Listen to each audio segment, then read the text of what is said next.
जैसा कि आप जानते हैं कि जो आपका राजनीति का पेपर है वो आपका 15 मार्च को होने वाला, और साथ ही स्टूडेंट्स हम आपको बता दें कि जो आपके पेपर आ रहे हैं वार्षिक वो आपके 4 सेटों में पूछे जा रहे हैं, set A, set B, set C और सेट डी।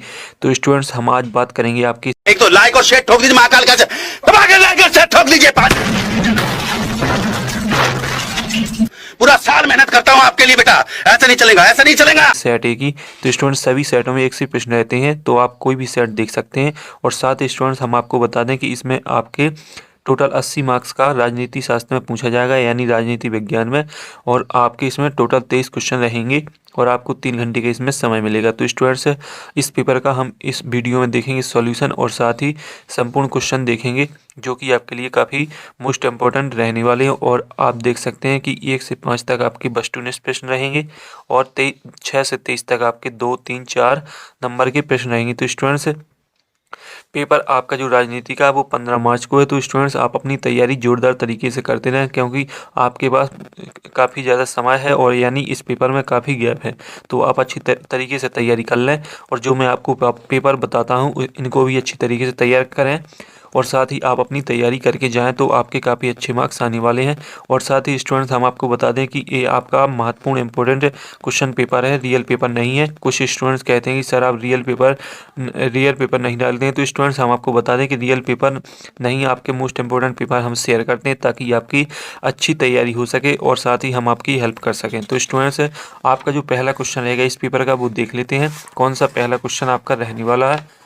तो स्टूडेंट जो आपका पहला क्वेश्चन रहेगा इसमें पहला आपका क्वेश्चन है, सही विकल्प चुनकर लिखिए, 6 नंबर में है। तो पहला है आपका, समाजवादी गुटों के देशों को क्या कहा जाता है। तो स्टूडेंट्स आपका पहला क्वेश्चन है, इसमें 4 विकल्प हैं। तो 4 विकल्प में से आपको केवल एक पर राइट आंसर देना है।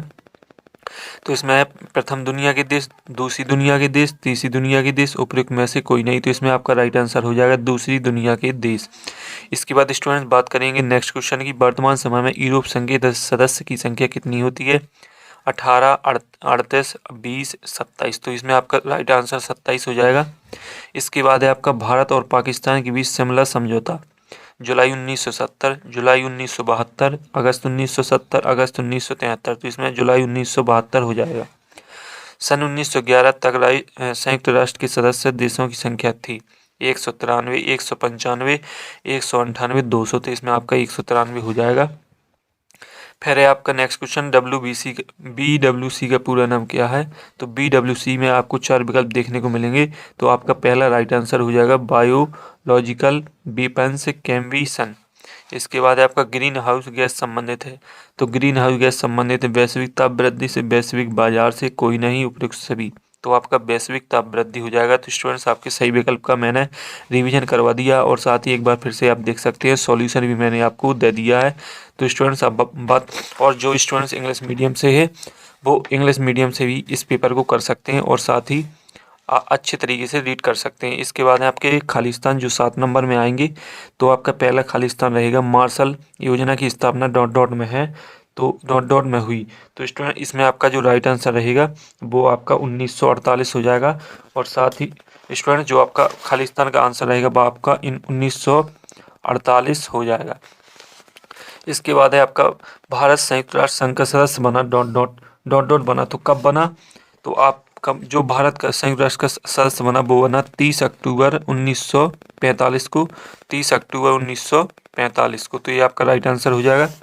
इसके बाद है तीसरा, 1988 में पाकिस्तान ने डॉट डॉट मिसाइल का परीक्षण किया। तो गौरी, तीसरे का राइट आंसर आपका गौरी हो जाएगा। गौरी मिसाइल का परीक्षण पाकिस्तान ने किया था। इसके बाद है भारत में नई आर्थिक नीति डॉट डॉट में अपनाई गई। तो आपका जो हो जाएगा 1991, चौथी का राइट आंसर 1991 हो जाएगा। देखते जाएं। इसके बाद है भारत में जम्मू कश्मीर की राजधानी है। तो जम्मू कश्मीर की राजधानी क्या है आपकी, श्रीनगर। तो श्रीनगर जम्मू कश्मीर की राजधानी है। फिर इसके बाद है आपका, भारत में डॉट डॉट अर्थव्यवस्था है। तो भारत में कैसी अर्थव्यवस्था आपकी, मिश्रित अर्थव्यवस्था है। इसके बाद बात करेंगे हम अगले क्वेश्चंस की। तो ये आपके खालिस्तान पूर्ण हो जाते हैं, और इसके बाद आपका एक खालिस्तान और रह जाता है। भारत में मूलवासी के लिए डॉट डॉट शब्द का प्रयोग किया जाता है। तो स्टूडेंट इसका आप स्वयं से सॉल्यूशन देखें और कमेंट बॉक्स में लिखें। इसके बाद आपकी सही जोड़ी। तो हम सही जोड़ी का अब रिवीजन करने वाले हैं जो कि आपकी 6 नंबर में है, और वेरी मोस्ट इंपॉर्टेंट आपकी सही जोड़ी रहेगी। तो आपकी पहली सही जोड़ी है आपकी सोवियत संघ। तो इसका राइट आंसर 15 गणराज्य हो जाएगा। आसियान की स्थापना तो हो जाएगा अगस्त 1967। अंतर्राष्ट्रीय मुद्रा कोष का मुख्यालय तो हो जाएगा वाशिंगटन। प्रथम विश्व युद्ध हुआ 1939 में।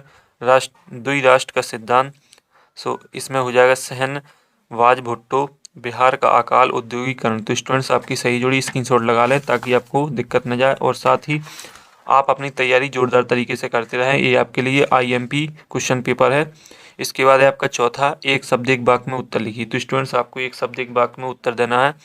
सीमांत गांधी के नाम से जाने जाते हैं। तो सीमांत गांधी के नाम से आपके कौन जाने जाते थे? तो अपने पंडित जवाहरलाल नेहरू सीमांत गांधी के नाम से जाने जाते थे। आप राइट आंसर लिख लें, पंडित जवाहरलाल नेहरू। ताशकंद समझौता हुआ। तो ताशकंद समझौता 1996 में हुआ था। देखते जाए जल्दी से। इसके बाद है आपातकाल क्या है? तो आपातकाल है दो स्टूडेंट्स, देश में आंतरिक या आर्थिक रूप से खतरे की आशंका, उसे आपातकाल कहते हैं। इसके बाद है गठबंधन सरकार बनने के क्या कारण है? तो गठबंधन सरकार बनने के कारण है राष्ट्रीय दलों की कमजोर स्थिति। तो राष्ट्रीय दल यदि कमजोर रहेंगे तभी गठबंधन सरकार बनती है। इसके बाद चिपको आंदोलन के प्रवर्तक कौन है? तो स्टूडेंट्स आपके जो चिपको आंदोलन के प्रवर्तक थे वो सुंदरलाल बहुगुणा थे। सुंदरलाल बहुगुणा थे चिपको आंदोलन के प्रवर्तक। इसके बाद है आप स्टूडेंट्स आपका भारत ने नई आर्थिक नीति कब अपनाई? तो 1991 हो जाएगा। तो आपका 1991 हो जाएगा। भारत ने नई आर्थिक नीति 1991 में अपनाई थी। और जो आपका है सोवियत संघ के विघटन का कोई एक परिणाम, तो इसका सॉल्यूशन आप खुद देख लें। इसके बाद आपके 6 नंबर के रहेंगे। श्वेत क्रांति का संबंध दुग्ध उत्पादन से है, तो ये आपका 7 रहेगा। इसमें आप 7 लिख लें। और इसके बाद है आपका भारत चीनी युद्ध 1965 में हुआ था, तो ये भी आपका एक कथन आपका असत्य है। और गोरिल्ला समाज की शुरुआत है चारू मजूमदार से की थी, तो ये आपका रहेगा सत्य। भारत की प्रथम महिला प्रधानमंत्री श्रीमती इंदिरा गांधी थी, तो ये कथन आपका सत्य रहेगा। लोकसभा में सदस्यों की संख्या 1945 है। तो स्टूडेंट जो आपका 5वां है वो आपका रहेगा सत्य। और इसके बाद हम बढ़ते हैं आगे। तो जो अगला है आपका संयुक्त राष्ट्र संघ में के कुल 8 प्रमुख अंग हैं। तो स्टूडेंट्स संयुक्त राष्ट्र संघ के 6 अंग हैं और इसमें 8 लिखा है, तो ये आपका सत्य रहेगा। तो स्टूडेंट्स आपके जो सही विकल्प है वो कंप्लीट होते हैं। अब हम बात करेंगे आपके 2-2 नंबर की क्वेश्चन की। तो 2-2 नंबर में पहला क्वेश्चन है आपका सोवियत संघ के विघटन के कोई 2 कारण लिखिए। इसका अथवा आपका ध्रुवीकरण का अर्थ क्या है? तो स्टूडेंट्स इसका सॉल्यूशन मैं आपको वीडियो के एंड में दूंगा, तो आप पहले देखते जाएं क्वेश्चनों को। फिर है आपका 7वां आतंकवाद किसे कहते हैं? मानव अधिकार किसे कहते हैं? 8वां है ग्लोबल वार्मिंग क्या है? और भू जल संकट के कारण लिखिए। आर्थिक उदारीकरण क्या है? वैश्वीकरण की 2 विशेषताएं लिखिए। फिर इसके बाद है आपका स्टूडेंट्स नियोजन का अर्थ एवं परिभाषा बताइए। नियोजन के उद्देश्य लिखिए। विश्व बंधुत्व से क्या तात्पर्य है? भारत के पड़ोसी देशों के नाम लिखिए। इसके बाद है ताशकंद समझौता क्या था? दल बदल का क्या अर्थ है? आपातकाल के प्रमुख घटक कौन कौन हैं? और लोकतांत्रिक व्यवस्था का संकट क्या है? 14वां केंद्र शासित राज्यों के नाम लिखिए। और राजा हरिहर कहाँ के राजा थे? गठबंधन की सरकार से क्या तात्पर्य? तो स्टूडेंट्स ये रहे आपके 2-2 नंबर की प्रश्न।